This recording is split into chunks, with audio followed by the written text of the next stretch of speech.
Classic Karate, written by Maso. Chapter 1, Fundamentals of Karate. Section, The Leg as a Weapon. Due to the fact that the leg is normally used to support the body, it is much more awkward to use as a weapon as compared to the arm. However, it is much stronger than the arm, and because of its superior length, can be used to attack from a greater distance. It is generally accepted that the leg can express 3 times as much power as the arm. A beginner must expect to lose his balance when first learning leg techniques. The 3 keys to successful mastery are maintaining one's center of gravity by keeping the hips steady, performing the kicks at great speed, and returning the striking leg to the ground immediately after the attack. When you have developed sufficient strength and flexibility with your legs, you have acquired the strongest weapons yet in an unarmed man's arsenal. In competition karate, 70% of the winning blows are delivered by the leg. Technique 1. Ashigatana, foot sword. This is the outer edge of the foot, as shown in the photo. It is used to attack the neck, jaw, spleen, hips, and joints. Subsection A. Yokogiri, the side kick. Note that that in this correct form, each foot and one shoulder should form the vertices of a triangle. Subsection B and C. Yokogiri, side kicks, front view, side views. First, you transfer your weight to the supporting leg, keeping the hips steady and knees slightly bent. Then pull up the kicking foot to a position just in front of the knee of the supporting leg. Now quickly strike out with your leg to the side and immediately return to the starting position. Subsection D. Kansetsu Geri, kicks to the knee. Remember that immediately after delivering a kick, you must return the leg to its starting position. This allows for a quick follow-up kick and prevents an opponent from catching you off balance. Subsection E. Ashigatana Yokogiri Jodan, upper body side kick using the foot sword technique.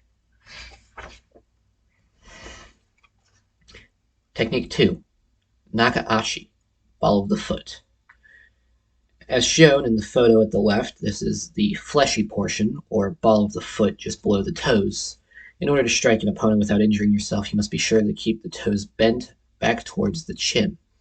The targets are the temple, face, jaw, chest, and spleen. This is called a maigeri. Subsection B. Chudan maigeri. Middle body front kick. The first step is to bring the knee of the striking leg above the navel, then kick forward, striking the opponent's stomach or solar plexus. Be sure to keep the toes bent back to avoid injury. Note that to compensate for the forward kick, you must lean backwards approximately 25 degrees in order to maintain balance. Also, your chest should be slightly concave and your chin tucked into your neck. Subsection C. Jodan maigeri, upper body front kick. This technique is basically the same as the previous one, however the primary targets are the jaw and face. Subsection D. Mawashi-geri, roundhouse kick. This kick starts in the same position as the above, however, the bent knee is brought to the side and the body is bent away from that. Side. Then, using a large circular motion, extend your foot forward and strike the jaw, face, or side. If the timing is correct, this kick can express a tremendous amount of power.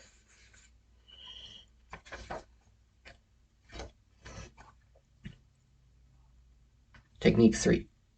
Seshi.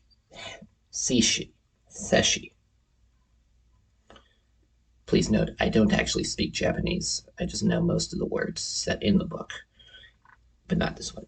That means instep. As shown in the photos, this is the top of the foot, just below the ankle. It is used to strike the groin, side, neck, and ribs. The toes are stretched straight forward. Subsection A. Mawashi Seishigeri, roundhouse kick with the instep. This kick technique is basically the same as the turning kick as described above, except that an opponent is struck with the instep rather than the balls of the foot. The chief target is the neck. Subsection B. Kentucky Gary. Testicle kick with the instep. Bring the knee up and strike forward, hitting the opponent's testicles with the instep.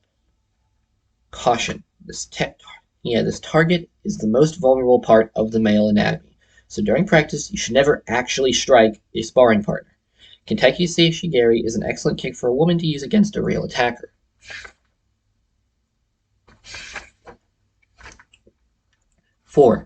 Technique 4. Soko Ashi, arch. The arch is usually used for blocking an opponent's attack. It is always better to block a punch, with a shock absorber like a soft area such as the arch, rather than a hard area. This technique is also used to attack an opponent's side or arm with a sweeping sideways motion. Technique 5. Kakuto, heel. The heel is the pivotal point for turning the body. It is also an effective weapon. There are two ways in which it can be used offensively. A. Kakuto Gari, heel kick. This technique is used when the opponent is already on the ground. You bring the leg up, keep it straight with the toes stretched back, then bring the heel forcefully down against the opponent's head, face, or stomach. This is a very powerful and dangerous kick, as all the body weight is concentrated in the heel. Subsection B. Yoshiro Gari, rear kick. This form of attack is used for striking an opponent who is behind you. As illustrated, the correct technique is to drive your momentum backwards and your heel into the stomach of an opponent.